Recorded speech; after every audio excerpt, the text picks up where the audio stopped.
You wondered how to put flowers in resin?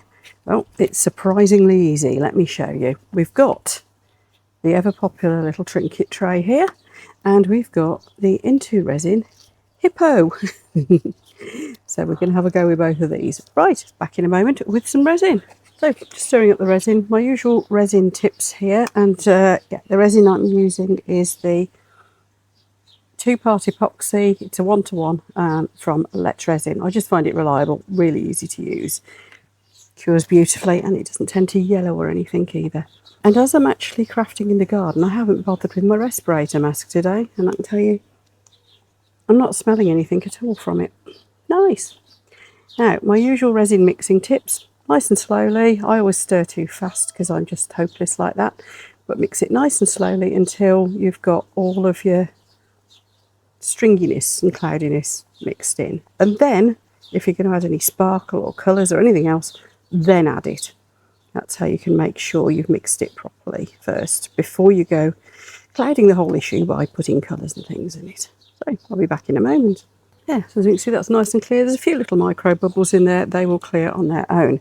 Now, the plan I've got is this little guy is just going to be a tiny bit of sparkle, and I've got some 80 mesh super sparkle white and lots of flowers. And then this tray, I want the super sparkle white around the edge, kind of fading out towards the middle.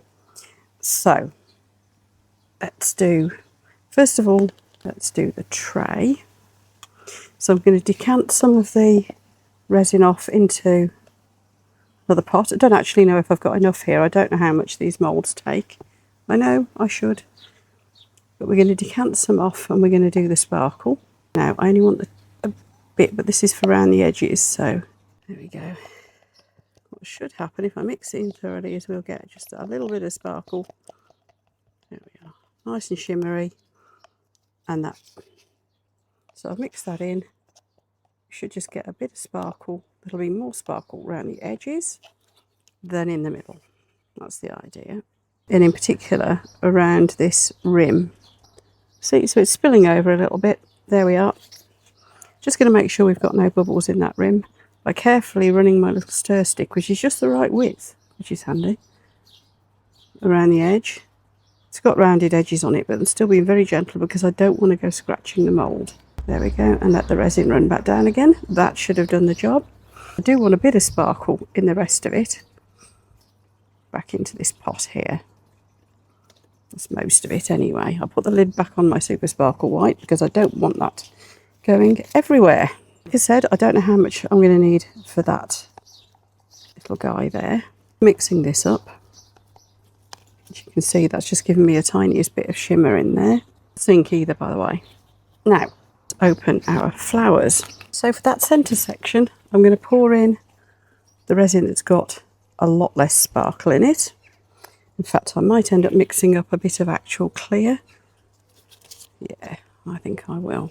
So this is pretty much clear. There's not much of the super sparkle white in it at all, hopefully. Now we're going to get, like I said, hopefully more sparkle around the outside than in the middle. Now, but don't forget we're working face down, and I'm going pink flowers today. I don't do much pink. I'm just not a very pink girl, I suppose. And what we do is we push them down in the centre so that they don't have any bubbles trapped under them. You can also dip them first. That works a treat. So yeah, you're working face down. So put the prettiest side of your flower downwards, then give it a little poke. You are going to have to clean off your tweezers afterwards, because otherwise you'll end up with resined tweezers. So arrange them just however takes your fancy. Oops. If you push from the middle, it should push any bubbles outwards. That's the idea. And you can see that these are, let's have a white one too, shall we? These are dyed. These white ones are probably their natural colour by the look of it. But these little guys have actually been dyed. And you can tell because the back is pure white. You can see where the dye comes around the edges. Works a treat. I got these from Amazon. It's quite a big pack. And yeah, it does the job. Of course, you can dry your own flowers from your garden. That's always fun to do. Now I'm going to put some of these leafy bits behind them, I think, because I think that really adds depth and dimension to it. And I think I'll put quite a lot. Oh, some little bits. Don't forget you can can break up your flowers a bit if you want to. So you can put little pieces in as well as the big. Oh, that's nice. Let's have a little bit of a sprig of purple. And of course you can trim them down if you want to. If you find the flowers or the greenery bits are too big, you can just trim them down. Just get a little pair of sharp scissors. Let's have another white one over here. Okay, so we've kind of tapped these down into the resin. Clean my tweezers off. Tap them down like this. And we're going to pour the rest of the resin in on the back. But first of all, I want to get some resin into my hippo. So what we're going to do with the hippo to get the... we should find that the flowers will stick to the sides, but of course we could do with a bit of resin in there first. So instead we're going to kind of part fill him, like so, and roll him around a little bit so we get a bit of a coating of resin everywhere. Make him sticky. Oops. Her. Is it a him? Is it a her? I don't know how you tell the gender of a hippo. And we're going to just go around inside with the flowers, sticking them in where we fancy them. And that should ensure that there's a little bit of resin, hopefully, between the flower and the outer side of the resin. There we go, just going to run the resin round as well. There we are. See, that's sunk down. You've got to be really careful not to scratch your mould with your tweezers, of course, at this point. That one's sunk right down into the bottom, but it's on the side, so that should look nice. You do get quite a lot in one of these little cheap packs of flowers. So I think we're doing well here. We've got plenty. And what you probably will find, when the flower gets wet, it gets a bit flexible as well. So you can actually bend it around in some of the little nooks and crannies. So I'm just going to keep shoving all these flowers in, basically. Just thinking about where I want them, you know, what colours I want where. But only roughly. I'm not being too precious about it. We've got a nice big leaf here. I'm just going to stick that to the back there. And I'm pointing the leaves down, you know, to like stalk upwards, because I want it to kind of look like they're growing. I'm going to end up with, you know, more density of flowers in some places than others. I just know I am. And some are falling down into the base. Who knows what they'll do. I think I want a little flower there. And then there's some just like little random green bits that have got little bits of flowers on. I'm just going to pop those in. They'll just land where they land. A bit more resin. You can see there's just that little bit of sparkle in there. And there's a colourful one. Do I want that in there or do I want that here? Let's put him, venture out a bit more towards the edges, I think, on our little tray. There. These can go in here as well. So I've just got to the just poking them in anywhere stage now. Don't forget, if any stick out at the end, you can soon trim them off. There. And back to the tray. We're going to drizzle the clearer. It'll probably push the flowers around. But we're going to drizzle the clearer resin from the centre. We can always push the flowers back around if we want to afterwards. But my idea was to have it clearer in the centre and more sparkle at the outer edges. So we've just got clear going in the middle now. And yes, it's pushing the flowers out. I'll bring them back in a second. And I'm going to have quite a bit of resin left over. And I need to level my table by the look of it. There. Now let's rearrange these flowers. And we're just going to leave it to cure. And clean my tweezers and clean up the almighty mess I've made, as usual. Now what you'll see is some flowers will have sunk, some won't. Just need to make sure that they're all at least covered in resin on the back. If some sink and some don't, that gives you a nice 3D effect. Of course, you could do it in layers to deliberately get a 3D effect. For this one, I'm just making sure they're under. If there's any little bits sticking up afterwards, because there's going to be here and there, then I can just trim those off. There, I think we've got a nice flower arrangement, don't you? Leave that to cure. And I'm going to go and find something to tip the last of this resin in as well. Right, I'll see you later. Right, let's demould these. There we go. So there we have a sparkly resin tray. And see how 3D the flowers look? Because some I pushed down, some floated up, some moved around.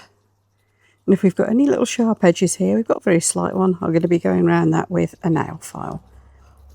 Nice and easy. So there we go. We've got our little floral sparkly tray. And let's see what our hippo looks like. Just getting that over pour off with my thumbnail. And like I said, this is an in-2 resin mould, so it's very, very squishy and easy to demould, even though he's quite chunky. Flowery hippo, I like it.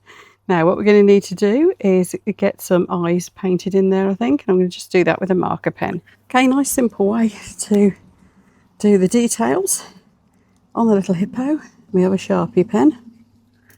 Acrylic markers are also great, probably better in some ways. I just find that these Sharpies are more permanent. So we're going in with a Sharpie. I'm going to be doing a second coat on this. For this one, just to give it a little bit more zing while that black's drying, because we have got one more thing to do yet.